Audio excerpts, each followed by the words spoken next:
Olá, boa tarde.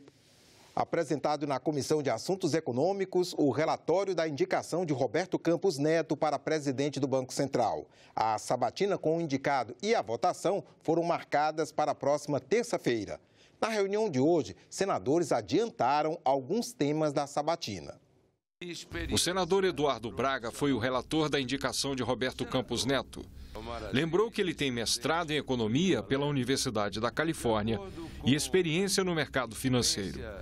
O relator afirmou que vai perguntar ao indicado na semana que vem que medidas pretende adotar em relação às taxas de juros. Outros senadores disseram que o tema tem que ser debatido em audiência pública. O que se não consegue entender, e o povo e as pessoas comuns não conseguem entender, como a taxa Selic é 6,5% ao ano e para o consumidor ou para o empresário, essa taxa de juros chega a uma variável que vai de 35% a 250% ao ano. Eu apresentei hoje um requerimento para uma audiência pública para que a gente possa iniciar o debate sobre a reforma do sistema financeiro, abrindo espaços para as fintechs, abrindo espaços para as cooperativas de créditos, para que a gente possa, de fato, colocar o sistema financeiro a serviço do Brasil e do desenvolvimento econômico. Tenho a convicção de que o nome de Roberto Campos Neto vai ser convergente com o que essa comissão, já sinto aqui, tem em comum, que é se preocupar com o micro e pequeno empreendedor, sem interferência do Estado, mas equilibrando-se esse mercado com a entrada de novos bancos e com o fornecimento de crédito a juros bem menores. Na reunião de hoje foram lidos ainda os relatórios das indicações de Bruno Serra Fernandes e de João Manuel Pinho de Melo para diretores do Banco Central e de Flávia Perlingeiro para diretora da Comissão de Assuntos Mobiliários, órgão que fiscaliza o mercado de capitais. As sabatinas dos três também estão marcadas para a próxima terça-feira. Os senadores da Comissão de Educação decidiram convocar o ministro da Educação, Ricardo Vélez Rodrigues, para que apresente à comissão as diretrizes e os programas prioritários da pasta. Também vai ser convidado pela comissão o ministro da Cidadania, Osmar Terra. Na Comissão de Infraestrutura foi aprovada a realização de audiência pública com o ministro da Infraestrutura, Tarcísio Gomes de Freitas. E a Comissão de Direitos Humanos vai convidar para audiências públicas o ministro da Justiça, Sérgio Moro, e a ministra da Família, Damares Alves. Já na Comissão de Fiscalização, Transparência e Controle, foi aprovado o convite ao ex-ministro Gustavo Bebiano para comparecer ao Senado. A reforma da Previdência deve chegar ao Congresso esta semana. Entre outras novidades, o texto vai fixar a idade mínima para a aposentadoria dos trabalhadores brasileiros, 65 anos para homens e 62 para mulheres. O presidente Jair Bolsonaro avalia comparecer pessoalmente ao Congresso para entregar a proposta da reforma. As mudanças devem ser feitas por meio de propostas de emenda à Constituição. Essa PEC não deve tramitar em conjunto com a antiga proposta enviada pelo ex-presidente Temer, que já está pronta para ser votada no plenário da Câmara dos Deputados. A informação é que, como a proposta do governo inovaria em vários pontos, não seria regimentalmente possível essa tramitação em conjunto, esse apensamento. Então, elas devem tramitar de forma autônoma, né? Ou seja, a proposta, sendo uma proposta de emenda à Constituição, ela deverá ser recebida pela Câmara dos Deputados, encaminhada para a Comissão de Constituição e Justiça da Casa e depois criada uma comissão especial para avaliar a matéria. É provável que, nesse meio tempo, a proposta enviada pelo presidente Temer, né, a PEC 287, ela acabe parada na Câmara dos Deputados, né? Eventualmente, o governo poderia retirar essa proposta ou simplesmente aguardar o exame da nova proposta e, ao final disso, a antiga seria dada como prejudicada. Por enquanto, a equipe econômica do governo definiu que as idades mínimas serão atingidas depois de um período de transição de 12 anos para mulheres e 10 anos para homens. A partir da entrada em vigor da reforma, vai ter uma idade mínima de partida de 56 anos para mulheres e 60 anos para homens. Ela vai subir meio ponto a cada ano até atingir os 62 ou 65 anos. O governo também sinalizou que pode fazer outras alterações que não dependem de mudanças na Constituição. Tem sido dito que haverá um aumento da contribuição dos servidores públicos federais. Essa contribuição hoje é 11%, ela passaria para 14%. O governo sinaliza que aumentaria o tempo mínimo de contribuição para a aposentadoria voluntária dos militares, que hoje é de 30 anos para 35. Isso depende de uma alteração do Estatuto dos Militares, que é também uma lei ordinária. E os senadores repercutiram em plenário nesta segunda-feira a reforma da Previdência. Os defensores da reforma alegam que existe um grande rombo na Previdência e da Seguridade Social. Mas será que esse rombo existe? Isso é uma mentira, baseada em uma fraude, senador Teomário, senador Chico, em uma fraude contábil. Antigamente nós tínhamos 9 trabalhadores para um aposentado, hoje nós estamos com 4 aposentados para um trabalhador. E isso está aumentando porque a nossa população está envelhecendo e vivendo muito mais, graças a Deus. Então, se nós não mudarmos o modelo, copiarmos alguns modelos que existem no mundo, em países que são semelhantes ao país, não vai sobrar dinheiro para nada. Fala-se em capitalização, ou seja, o sistema de poupança individual. Os exemplos estão aí. Foi adotado no Chile, o Chile está voltando atrás. Já está no parlamento, mandou uma proposta. Não deu certo. Tudo gira em torno da reforma da Previdência, senão não tem recurso e o país quebra. Ponto final. Deixar agora de lado os cálculos da popularidade e assumir as reformas é fundamental. O ministro da Justiça e Segurança Pública, Sérgio Moro, deve vir ao Congresso hoje à tarde para entregar o projeto de lei anticrime. O projeto prevê alterações em 14 leis, modificando pontos do Código Penal, do Código de Processo Penal e da Lei de Execução Penal. O objetivo do governo é endurecer o combate a crimes violentos como homicídio e latrocínio e também tornar mais dura a repressão à corrupção e a organizações criminosas. A proposta que será encaminhada ao Congresso muda leis e decretos para tornar mais efetivo o combate à violência e à corrupção. O texto torna crime o Caixa 2 em campanhas eleitorais, com pena prevista de 2 a 5 anos de prisão. Hoje, os casos são julgados com base no Código Eleitoral como omissão ou falsidade na prestação de contas e não se aplica a quem pagou o Caixa 2. Também torna regra no processo penal a prisão após condenação em segunda instância, um entendimento do STF que vem sendo aplicado desde 2016, mas com questionamentos na Justiça. A proposta traz uma inovação, a possibilidade de acordo para quem confessa o crime em casos sem violência ou grave ameaça e com pena máxima inferior a 4 anos. Segundo a Associação dos Magistrados Brasileiros, esse tipo de acordo conta com o apoio de mais de 80% dos juízes que participaram de uma pesquisa feita pela AMB. Na proposta do ministro Moro, ela tem que passar pelo juiz, o juiz pode verificar as condições do acordo, tem que ouvir o investigado, o acusado, pode recusar a homologação do acordo. Para endurecer o combate aos crimes violentos, o texto do ministro Moro propõe início de cumprimento de pena em regime fechado para reincidentes, para quem comete crimes com armas de fogo e para condenados por organização criminosa.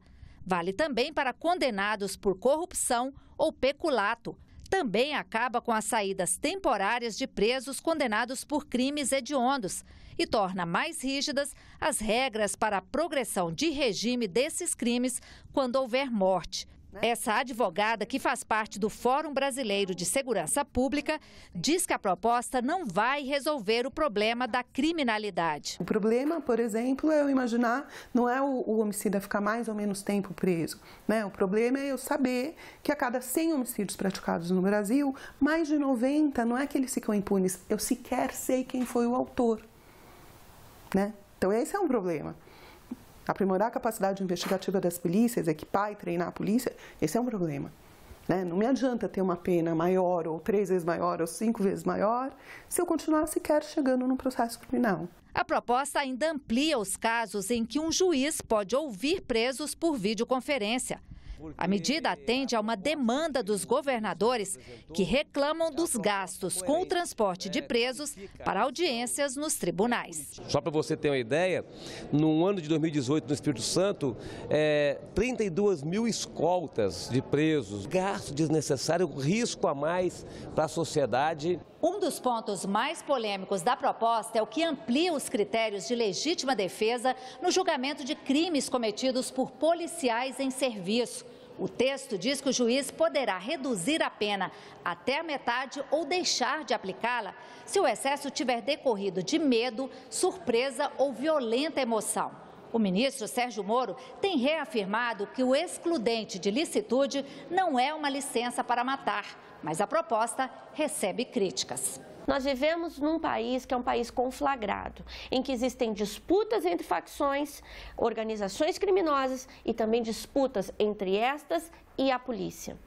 Quando nós temos uma legislação penal que traz um nível de subjetividade que pode dizer que esta conflagração é uma guerra declarada, nós estamos dando uma licença para matar o inimigo. O ministro da Justiça, Sérgio Moro, já fez alguns ajustes no texto inicial, que deverá ser encaminhado ao Congresso. A discussão começa na Câmara, mas o presidente do Senado, Davi Alcolumbre, disse que a ideia é que os senadores adiantem o debate por aqui. Isso é um assunto na reunião de terça-feira, porque existem alguns senadores que querem, paralelamente à discussão na Câmara dos Deputados, já irem reunindo aqui com os líderes que estão tratando na Câmara para tentar adiantar o debate aqui no Senado. A parte de repressão está bem cuidada nesse projeto.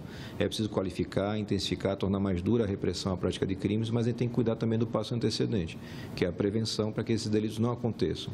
Isso passa na seara da violência urbana por educação, uma melhoria social, mas na seara do colarinho branco passa também por regras novas para normatizar e deixar mais claro o ambiente de negócios.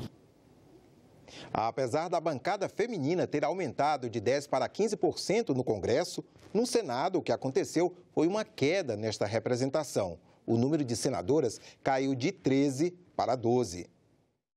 Elas são maioria do eleitorado brasileiro, com 52% de representatividade. Mas na política, ainda são minoria. Neste mundo público, em que as questões são masculinizadas, são ditas como coisas de homem e não coisas de mulheres, você tem um alijamento das mulheres, não só pelo número, mas pelas condições. Nós vivemos uma sociedade totalmente patriarcal, em que nós somos ensinadas que mulheres devem ocupar determinados lugares e outros não. E dos 594 parlamentares que ocupam uma cadeira no Congresso Nacional, apenas 89 são mulheres. O número era ainda menor. Em comparação com a última legislatura, a participação feminina aumentou de 10% para 15%. Na opinião da especialista, o crescimento se deve a mudanças na destinação do fundo partidário e eleitoral durante as campanhas. O STF decidiu que tinha que ser aplicado 30% dos recursos financeiros do fundo partidário. Então, o TSE fixou que do fundo eleitoral também, então, recursos do fundo partidário e recursos do fundo eleitoral, 30% deveria ser aplicado em candidaturas femininas. E uma das maiores dificuldades e maiores reclamações das mulheres candidatas que colocam seus nomes à disposição é a falta de apoio financeiro dos partidos, entendeu? Então, assim, sem recursos financeiros você não tem como fazer campanha. O Congresso discute pelo menos 3 propostas de mudanças na Constituição para garantir maior presença de mulheres no Poder Legislativo. Os textos estabelecem cotas para representação proporcional de cada sexo na composição das casas legislativas do país. Eu acho a participação da mulher tão fundamental porque por uma questão de representatividade mesmo, E a mulher tem um jeito diferente de fazer política, não desmerecendo o homem, mas é diferente. E eu acho que o fato de a gente ter um eleitorado com tantas mulheres mostra a necessidade da gente ter esse jeito diferente de fazer política. E eu sempre acreditei que, puxa, se a gente tivesse 50% de homens e 50% de mulheres no Congresso, acho que o Brasil já estaria bem melhor. No Senado, as parlamentares são Daniela Ribeiro, do PP da Paraíba, Elisiane Gama, do PPS do Maranhão, Cátia Abreu, do PDT do Tocantins, Leila Barros, do PSB do Distrito Federal, Maílza Gomes, do PP do Acre, Mara Gabrilli, do PSDB de São Paulo, Maria do Carmo Alves, do DEM de Sergipe, Rose de Freitas, do Podemos do Espírito Santo, Selma Arruda, do PSL do Mato Grosso, Simone Tebet, do MDB do Mato Grosso do Sul, Soraya Tronic, do PSL do Mato Grosso do Sul e Zenaide Maia, do PROS, do Rio Grande do Norte. A maior participação feminina também é defendida pela senadora Leila Barros. Novata no Congresso, a parlamentar já sabe as bandeiras que pretende representar. Como senadora pelo Distrito Federal, não poderia deixar de destacar a importância que darei a todas as pautas relacionadas às mulheres, atentando especialmente para o combate à violência contra a mulher, sem prescindir, entretanto, a necessidade de discutirmos o enfrentamento à questão da subrepresentatividade das brasileiras na política. A bancada feminina no Senado tem reunião marcada para a tarde desta terça-feira. As senadoras vão definir os projetos prioritários para a votação. Violência é o tema do programa Argumento desta semana. O senador Márcio Bittar, do MDB do Acre, comenta as propostas do ministro da Justiça, Sérgio Moro, que trazem mudanças ao Código Penal brasileiro. O senador fala sobre o endurecimento das penas, a redução da maioridade penal e faz críticas às audiências de custódia. Olá. A violência é considerada um dos principais problemas do país em pesquisas de opinião pública.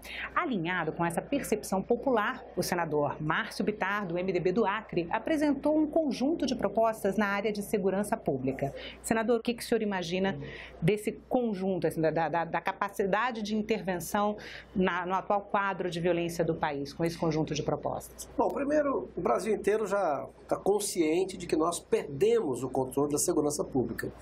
Hoje as facções criminosas, elas dominam territórios nacionais.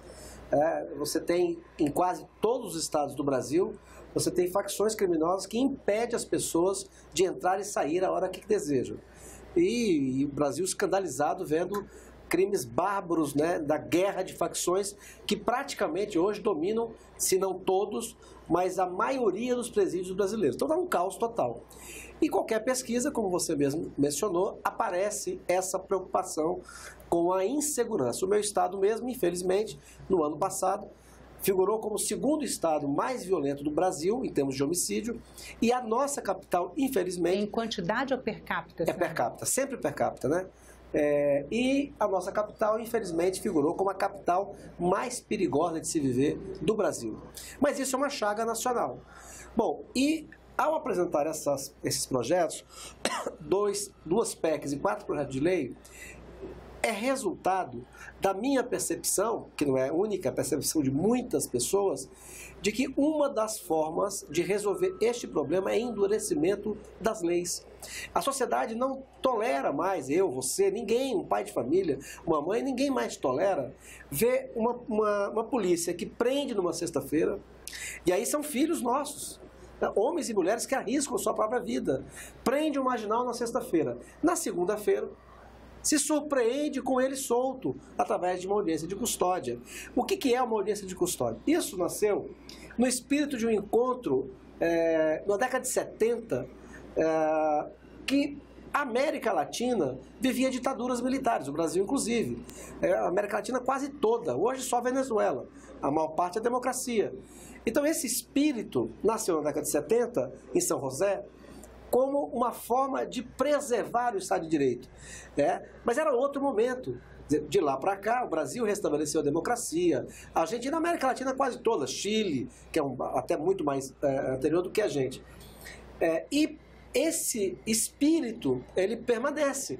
Então, isso é uma decisão do Conselho Nacional de Justiça, não é uma lei, e ela desmoraliza a ação policial. Então ela tem que acabar. O que acontece numa audiência de custódia? Imagina o bandido, ele foi preso, marginal. Ele vai dizer o que na audiência de custódia? A mesma ladainha que todos eles dizem. O policial me perseguiu, ele me empurrou, ele tratou mal você. Tratou mal, lógico que é isso. Então, a nossa Constituição, ela já garante que a pessoa, para ficar presa, ela foi pega em flagrante, ela vai para a delegacia. Ela só vai ficar presa se o juiz de plantão assim determinar. Ok, e isso tem que ser reestabelecido. Então eu sou contra a audiência de custódia porque ela coloca na rua, desmoralizando todo o trabalho das polícias brasileiras, que se sentem absolutamente... Imagina você. Os dados aqui do DF falam que 50% dos casos as pessoas são liberadas. Até 50% dos casos as pessoas são liberadas. E são roubos de lata de leite, são furtos menores, né? Porque é um juiz que está avaliando a prisão feita pelo policial. O senhor acha que o juiz que faz essa avaliação, ele não tem condições de fazer esse trabalho? Não, ao contrário. Vamos esclarecer bem. O juiz é que tem este poder. Baseado numa resolução do CNJ, você passou a criar uma audiência de custódia... Que não é conduzida por um juiz. Que substitui o juiz. Então, isso tem que acabar. Essa a audiência de custódia, ela não tem base legal. E olha, essa história, é bom averiguar direito. Eu escuto isso e leio isso muito. Ah, mas é um camarada que só roubou uma lata de leite. Primeiro que roubo é roubo. Bandido é bandido. Tá? Você tem muitos... membros de facção que acabam saindo pela porta que entrou 3 dias depois, como diz o meu estado, mangando da cara do policial. Então, vamos o que diz a lei. O sujeito foi pego em flagrante, ele vai para a delegacia. Todo o processo legal. E um juiz de plantão, porque tem que ter, é que vai decidir se ele fica ou não. Não é uma audiência de custódia. E ela tem que acabar. É como a saidinha. A saidinha coletiva. Que é outra proposta que o senhor está apresentando, que tem que acabar. Olha, a saidinha coletiva. Você libera 100, 200 presos. Boa parte não voltam para a cadeia. Né? Veja, olha o caso daquela moça que matou o pai e a mãe. Que é muito simbólico isso, gente. Veja, ela foi liberada no Dia das Mães. Ela matou a mãe na cama, com requinte de crueldade. Foi condenada em 2000, a Suzane foi condenada em 2006, em 2016 ela já tinha o direito de sair no Dia das Mães. Isso desmoraliza o sistema. Então eu sou contra a saidinha coletiva. Tá? A região em que isso acontece vive momentos de pânico. Imagina você com sua família, marido, mulher, filho, morando nessa região, onde na qual existe uma penitenciária. Aí libera 100 presos de uma vez só. Desmoraliza o sistema. Então isso tem que acabar. Uma outra proposta que o senhor apresentou, a PEC, né, que diminui a maioridade penal. Veja bem, hoje quase que tem um consenso, eu não sei de setores da esquerda, né, que a esquerda namora com o crime. Tanto que ela apoia até hoje a Venezuela, que é um país criminoso. Você tem uma ditadura na Venezuela. Ela apoia, até hoje a esquerda apoia Cuba. Né? Eu não. Eu sou do Estado de Direito Democrático. A lei que nós temos pode ser ruim, mas é a que temos. Tirou dela é treva. Então, veja bem, há quase um consenso de que precisa baixar a maioridade penal. O Código Penal, feito em 1940, era outro jovem. 60, 70 anos depois, esse sujeito de 17 anos, que pode eleger do vereador ao presidente da República, precisa responder pelos seus atos. O que a minha PEC modifica daquilo que o próprio ministro Sérgio Moro apresentou? É que na ideia do Sérgio Moro, do ministro, figura respeitadíssima, que eu admiro, como quase todo brasileiro, é só para crime hediondo. Então, o jovem de 17 anos, quando não for crime hediondo, ele continuaria não sendo penalizado. Qual é o problema? Ou sendo penalizado dentro do sistema que penaliza jovens, né? Do ECA, mas o ECA para mim é uma desmoralização total. Quer dizer, você pega uma pessoa que matou uma família inteira, tá? O ECA, ele instrui que as pessoas que estão lá têm que tratar todos iguais. Então, o camarada que roubou, como você disse, uma lata de leite e o cara que matou a família inteira, né? Os cuidadores, eles têm que esquecer disso. E, portanto, se eles forem mais espertos e conseguirem passar um ano sem cometer nada, o que matou a família inteira pode estar na rua. E aquele que roubou uma lata de leite, se ele for um pouco mais agitado, se ele for um pouco mais nervoso, mais indignado, ele pode ficar os 3 anos. Os 3 anos. Então, o que é fato? Na proposta... É porque muitas pessoas acham que adolescentes não podem ser penalizados e presos por seus crimes, né? Na verdade, eles são inimputáveis. Mas eles entram no sistema de... que é uma proposta de ressocialização. Eu quero entender que nós precisamos endurecer o jogo. Então, para mim, alguém que aos 17 anos pode eleger do vereador ao presidente do Brasil tem que pagar pelo crime cometido. Bom, mas isso o ministro concorda. E há quase um consenso. O crime hediondo. Qual é o problema quando você exclui os outros crimes? Você tem hoje no Brasil, dados oficiais, 63 mil homicídios no ano passado. Mas você tem um outro dado que é muito igual, que são acidentes no trânsito. Também é algo em torno de 60 mil. Pois bem, muitos desses acidentes que provocam 60 mil mortes no trânsito são provocados muitos por jovens, alcoolizados, drogados, muitos membros de facção, que matam uma família inteira. E aí? Ele não vai ser penalizado? Porque isso não é crime hediondo. Se ele é membro de uma facção, crime organizado não é crime hediondo. Então, se ele é membro de um crime organizado, que assalta aqui em Brasília, por exemplo, a Asa Norte, ele faz um arrastão na Asa Norte, não é crime, não é hediondo. Ele não vai ser penalizado. Então, a meu ver, você tem que abaixar a maioridade penal, como é na Inglaterra, como são nos Estados Unidos, países em que a segurança existe, né? E, a meu juízo, a PEC que está aqui quase pronta para ser votada, precisa ser aperfeiçoada. E aperfeiçoada, no meu modo de ver, é dizer que todos os jovens, a partir de 16 anos, se cometer delito, tem que pagar por ele. Se ele tem discernimento, olha, veja bem, se a Constituição brasileira, ela entende que alguém aos 16 anos, ele tem discernimento para escolher o presidente do Brasil, ele tem que ter discernimento para saber que não pode matar. Então, é um conjunto de propostas, que visa mais tempo de encarceramento. Essa medida para mexer no Código Penal. Né? Você tem hoje uma... Por que você tem várias pessoas na rua que mataram pessoas com 2... Eu tenho gente no ar que eu conheço pessoas que sofreram. Mulher que perdeu o filho assassinado. Com 2 anos o assassino está na rua. Ainda ameaçando a mãe.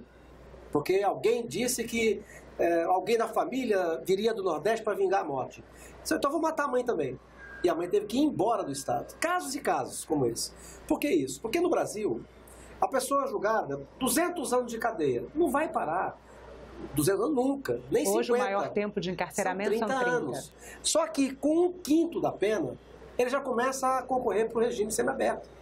Então, é por isso que muitas vezes mata, é condenado a 6 anos, 10 anos de encarceramento, com um bom comportamento, com 2 anos ele está no meio da rua. Então, o que eu estou propondo? A mudança do Código Penal. Você aumenta o limite máximo de encarceramento, que hoje é 30, passa para 50, e que a progressão de pena só se dará a partir do cumprimento de 3/4 da pena. Se o sujeito for condenado a 10 anos, qualquer atentado à vida, regime fechado. Começa no regime fechado. E ele só poderá ter progressão de pena quando ele tiver, no caso de quem for condenado a 10 anos, 7 anos e meio de encarceramento. Senador, muito obrigada pela entrevista. Ficamos por aqui. Você pode rever as reportagens desta edição na nossa página na internet, senado.leg.br/tv. Obrigado pela companhia e continue sintonizado aqui na TV Senado.